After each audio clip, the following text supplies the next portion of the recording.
এখানে কেউ কাউকে এম্বারেস করে কোনো লাভ হবে না। আমি তোকে এম্বারেস করতে চাইনি ঋগ্বেদ। দেখ, আমি যখন থেকে এটা ডিসাইড করেছি যে আমি তোকে বিয়ে করব, তখন থেকে এটাও মেনে নিয়েছি যে তোর সাথে আমি সুন্দর করেই সংসারটা করব। সংসারটা তো বাইরের লোকেদের জন্য, জাস্ট শো অফ, তাই না? না মানে দেখ, আস্তে আস্তে মানে আমি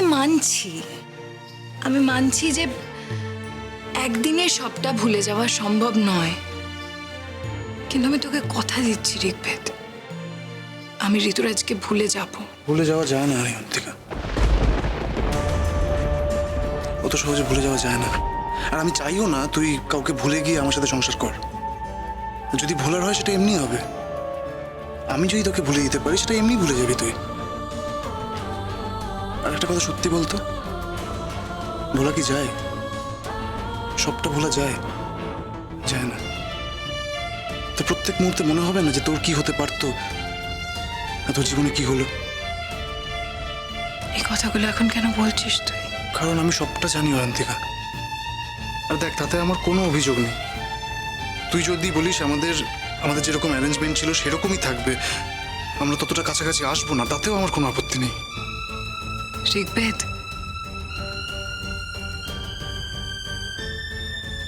আমি তোর জীবনটা নষ্ট করে দিতে চাই না। জীবন নষ্ট কিসে হয়?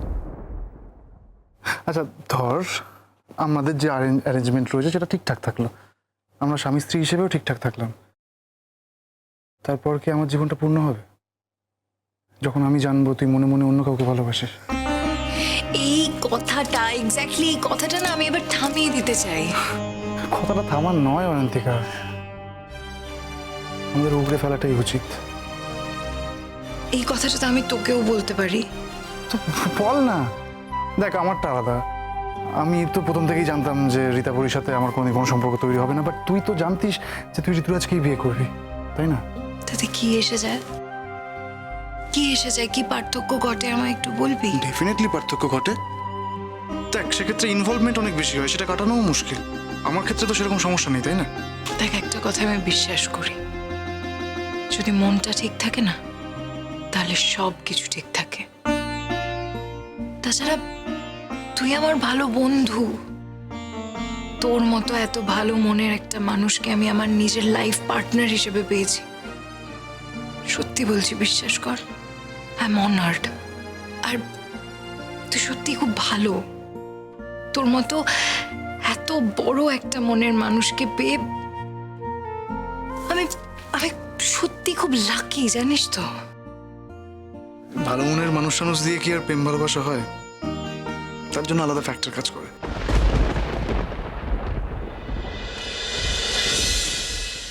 কি ভাবছো? কি ভাবছো? কিছু না। এ বাবা, কি কি হয়েছে? দেখেছো কি করে ফেললাম? কি হয়েছে? আজকে তো রেস্ট্রিকশন ছিল, তোমার কাছে তো আমার আশা বারণ, আমি তো চলে এলাম।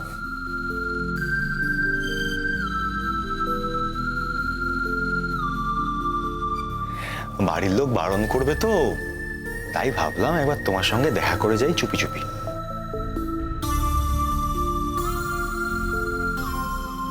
শোনো না, তোমার সঙ্গে আমার আরো কিছু কথা আছে।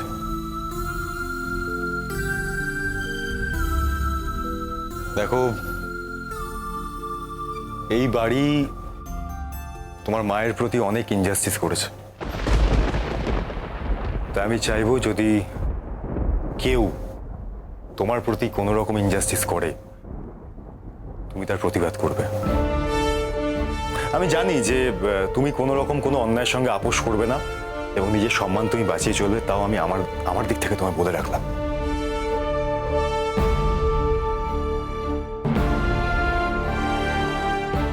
তোমার কিচ্ছু হারাবার নেই রীতাপরি, and I'm always with you. I will never leave you alone. Never.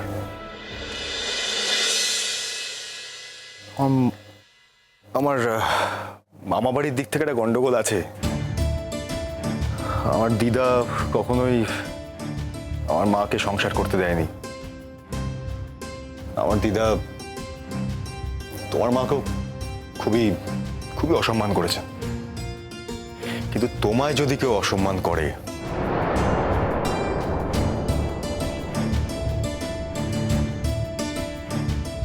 তোমায় যে সম্মান করবে সেই আমার জীবনে থাকবে। আর তোমায় যদি কেউ অসম্মান করে, সে আমার জীবনে থাকবে না। এই কথাটার মধ্যে কোনো রকম কোনো অস্পষ্টতা নেই। কিন্তু জানো তো মাম্মাম না এই বিয়েতে একদম খুশি হয়নি। হ্যাঁ, আমি মানছি আমি ঋতুরাজকে ভালোবাসি। ঋতুরাজ ভালো থাকুক সেটা আমি সবসময় চেয়ে এসেছি। কিন্তু তার মানে তো এটা নয় যে ঋতুরাজ শুধু ভালো থাকবে, আমি ভালো থাকবো না। আমিও চাই ভালো থাকতে, আমি সারা জীবন দুঃখ পেতে চাই না। আমি তোর সাথে সুখী হতে চাই ঋগ্বেদ। সুখী হতে চাওয়া আর সুখী হওয়া এই দুটো তো এক নয় অন্তিকা। বাট আমি তোকে কথা দিচ্ছি, আমি চেষ্টা করব। I will try my best from my heart and soul. আর সেই জন্য তোর সাথে কথা বলা দরকার। দেখ, আমাদের বোঝা দরকার আমরা কোন পেজে আছি। আর উই ইন সেম পেজ? যদি সেটা হয় তাহলে একরকম, আর যদি সেটা না হয় তাহলে সেই জন্যই আমি তোর সাথে কথা বলতে চাইছি।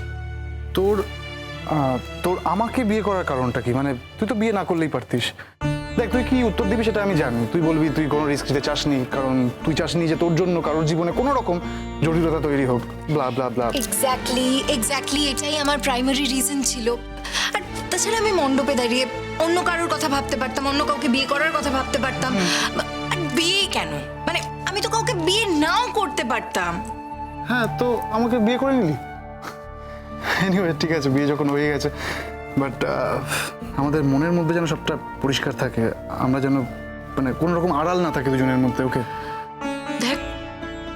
দেখ আমি Rigved, I am trying to love you.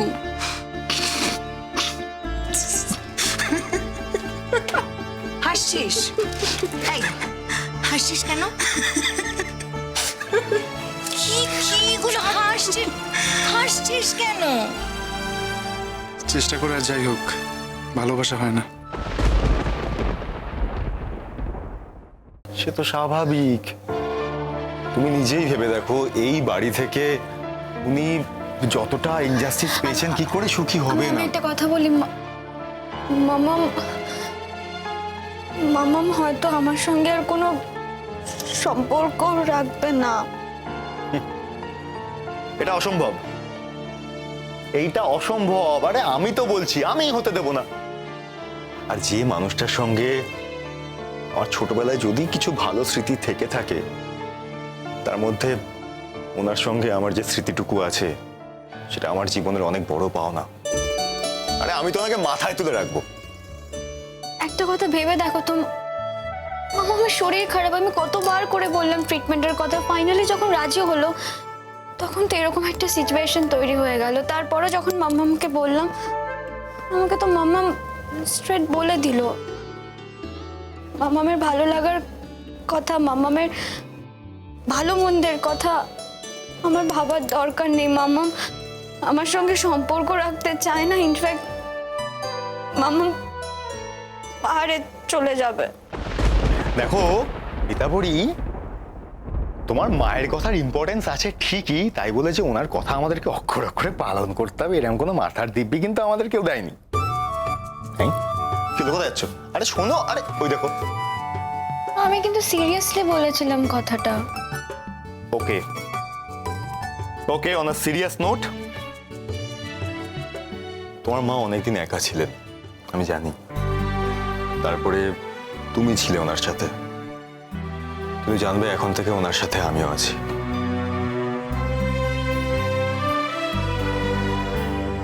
আমি শুনেছি আমার বাবা চলে যাওয়ার আগে তোমার মায়ের কাছে আমার দায়িত্ব দিয়ে গিয়েছিলেন, কিন্তু ওনাকে সেই দায়িত্ব পালন করতে দেওয়া হয়নি। আমার নিজের মা কোনো দায়িত্বই পালন করেননি।